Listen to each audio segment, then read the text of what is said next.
What's going on, everybody? It's your boy Payne. Welcome back to another Street Fighter Duel video. All right, guys.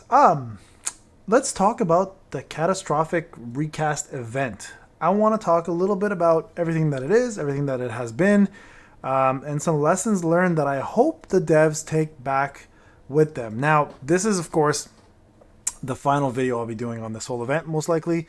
I don't even know where I'm at anymore, to be honest. I think it's still second place. I mean, who knows if I'm gonna even push anymore, to be honest with you. I did 2 attempts today, literally 2 attempts, and I was like, I'm done. The crazy thing about this, and I'm noticing a lot of people are in the same boat as me when it comes down to the complaints, is the amount of time it's taken, right? So I want to talk a little bit about just the event itself. So everybody knows when Dante event happened, we all loved it. It was a fantastic event, and everything about it was something we wanted repeated. I guess the thing we have to be careful for is be careful what you wish for, right? That's really what we have to watch out. Because what they've done is they took the format of Dante's event and they've rejigged it and made it a lot more convoluted, a lot more time gated, a lot more difficult, which is not the worst thing. But they have to keep in mind the fact that someone like Virgil and Nero, two characters that are as popular as them, was going to bring in a lot of brand new player base, I'm assuming, coming in. Because I've noticed that a lot of people in my comment section have been like, hey, we're brand new, love Virgil, got an A copy, what can I do with him? So, you explain to them. A Virgil's actually pretty decent in this event. A Virgil's decent, for your brand new account. He's going to take you really, really far, to be quite honest. The problem, though, is, of course, it's the way the event was handled. So what I mean by that is simply this. We talked about the point multipliers being an issue, of course. You know what? If you're a tester, if you're someone who has a lot of time on their hands, if you're somebody who loves math, you nerds. I'm kidding. A lot of you out there, and I say a lot, let's take that word back. Some of you out there are like that. You thrive off of numbers. You thrive off of sitting there and figuring out the best formations and understanding the units. I'm one of those people too. I just don't have the time, right? So it's unfortunately catering to a lot of the minority. To the minority. I'm saying the word a lot. That's kind of contradicting what I'm saying. But it's catering to the minority of players, right?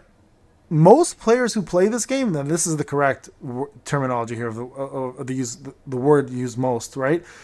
Are people who don't care about treating it anything more than an idle game.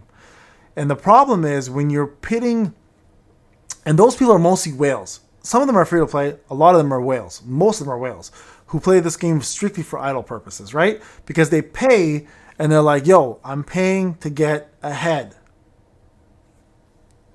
And I know this is a problem because knowing Top Joy's reputation with this game, I think they messed up. I didn't think they meant to do this.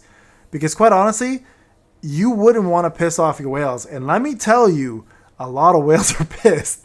A lot of whales are pissed because a lot of free-to-play accounts or a lot of small dolphins or a lot of minnows, excuse the terminology if you don't know what that is. I made a whole video about the aquatic spenders. You guys can go check that out. I'm not going to explain it here, but they've been actually beating out some of the bigger whales, right? Now, there are a lot of smart players who are whales, and they are in the same category of those testers, mathematicians, etc., right? I would be one of those players who sit in that category, but what we lack here is time. Most whales are established, right, who spend on this, or are parents, or just don't have the time to put into an idle game. And I think Street Fighter is trying to misunderstand what it wants to be. And I said this in a couple recent chats with some folks. I don't think it knows its own identity.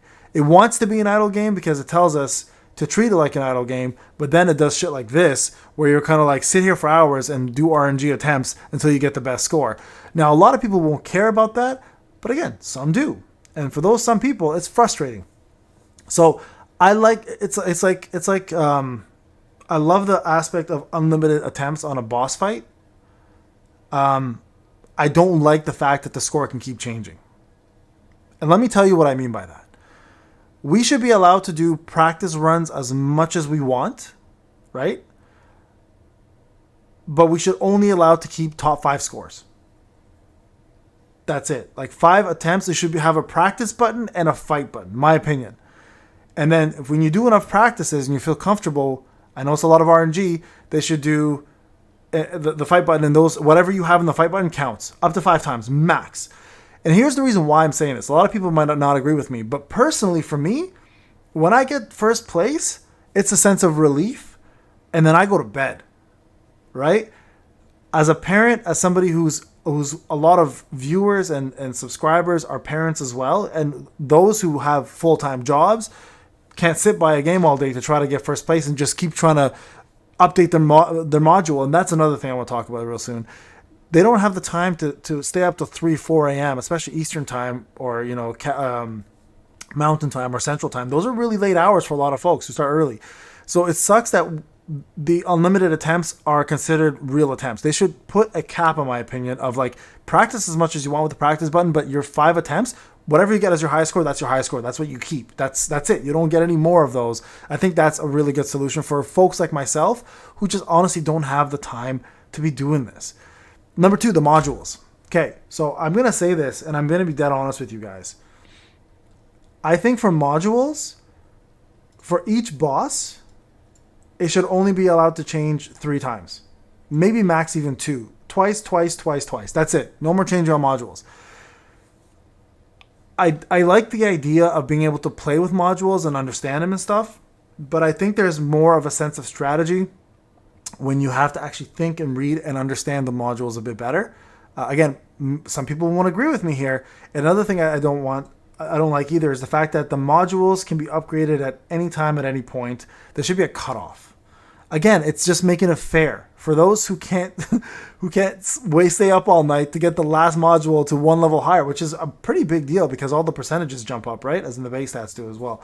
It's hard, right? Obviously for those. And again, this is a game, so it's not the end of the world. I'm just spitting some ideas for folks, and myself included, who find it difficult to keep up with the amount of time required for this event. So I think that might also help a little bit. Again, I don't think it's going to happen, right? These are just ideas, and if the devs ever listen, or if whoever's watching this ever forwards it off to the devs because you have some sort of control, these are some ideas that I think would really help. Another thing, lessons learned. Never, ever, ever, ever, please, for goodness sakes, put in collab units or legendary units as requirements in the agency. I understand Flame Chun-Li screwed a lot of people over because it was 5 tickets, me included. Not having Sagat on my free-to-play, that's different. Sagat's summonable, so I don't care about that one. But not having Dante or Nero, that one's tough. Like, I have Dante on both accounts because I pulled an A version, but not having Nero as a free-to-play sucks because, again, you miss out on those rewards. So I think that's a little bit of a shady, shifty move. Wasn't happy about that one. What else? What else can I talk about here that I didn't like?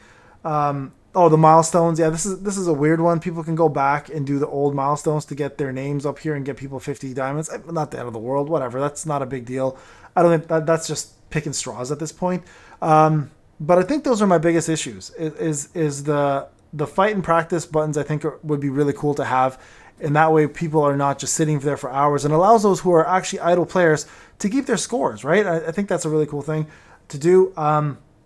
I know they messed up the multipliers for a fact. I don't think there's any way in hell this company would have pissed off their whales, their spenders this bad, because I've seen a lot of spenders mad. And again, you know what? It is what it is. Good for free-to-play players. You guys are using strategy. And the crazy thing is, like, a lot of content creators are putting up their own strategy that they're getting top scores with, and people are just copying it. Or you can just literally go into your leaderboard and be like, hey, what did this last person use, right? And then you can go ahead and try to, excuse my language, off. Oh, wait, that's old Virgil. Yeah, see what happened? This is what I'm talking about. So I went to bed right here. Right here. Second place. Literally, this is like 1 in the morning. I stayed up till 1 in the morning to ensure I got at least second place. I got second place. 1 in the morning. Reset was in 2 hours. Within 2 hours, C0 Punk, shout out to you. Stupendous, shout out to you. Beat me. So for a father of 2 and someone who cannot stay up to 3 a.m. or I'll be dead at 5 a.m. when my kids wake up, I missed out on this, right? So this Virgil thing, same thing's going to happen. Like, look how close this is. This is pretty far off. But this is close, right? So most likely I'm going to do 1 or 2 more attempts, and that'll be my whole day, and then I'm out. So if we were able to cap this at 5 attempts, I'd be more comfortable being like, all right, you know what? I think people have done their 5 attempts. I can move on. Or you can practice and try your 5 attempts at that point. But hey, your 5 attempts are triggered by RNG. Sometimes you'll get a good score, sometimes you won't. But to have unlimited tries for people with a lot of time on their hands makes it really unfair for everybody else. So that's a really big one for me. I personally think they should do that. And same with the workbenches. I think they should allow you to change it twice per boss. Plus, cap this at a certain point where you can't upgrade it all day, every day, nonstop. Because again, those who stay up late can cap it at any time, increase their level, right?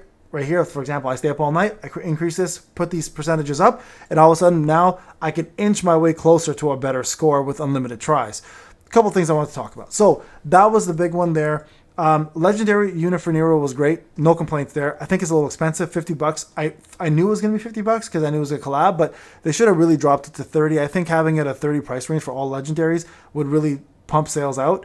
I know Flame Chun-Li didn't do that well for them sales-wise, but everybody thought she sucked because you guys didn't give us a proper trial to use her on, and not a lot of people bought her. But I think someone like Nero was fairly obvious how good he was. So I think at $30 range, a lot of people would have purchased him. Virgil was obviously super, super good. The big thing I would say for collabs is give us a little more heads up so a lot of people could have saved for him. And this is the first introduction of Virgil and Nero in any version, including Taiwanese, which came out one day before, I believe. Somebody mentioned that to me. So again, and then of course, lastly, just one last thing to finish it off here is the agencies. Don't put in legendary units and units that are collab units for achievements. Like, that's stupid. Like, not a lot of people are going to have those. Majority of your player base are free to play. So that was really it, guys. Everything else is fine. Again, Dante's event was way better. It was not gate kept. It was not as hard. I almost like malfunctioned there with that word. But, I mean, not the worst event. I'm personally tired of it. I don't want this anymore. I hope we never get this again. I really hope they stop doing the whole 3-team thing as well, too. It's just so much to keep up with for somebody who doesn't have the time. So please go back to 1 team for everybody, and let's just try that and see if that works. Or maybe even 2 teams to make it easier. I think 2 teams would be perfect for everybody. But that's my whole review on this. I think it was a good event. I'll give it a C+. Definitely passable, definitely good. Units were great. But I think there was a lot of mishaps that they could change to make it more fair for everybody across the board. All right, guys, this is Payne. I'll talk to you in the next one.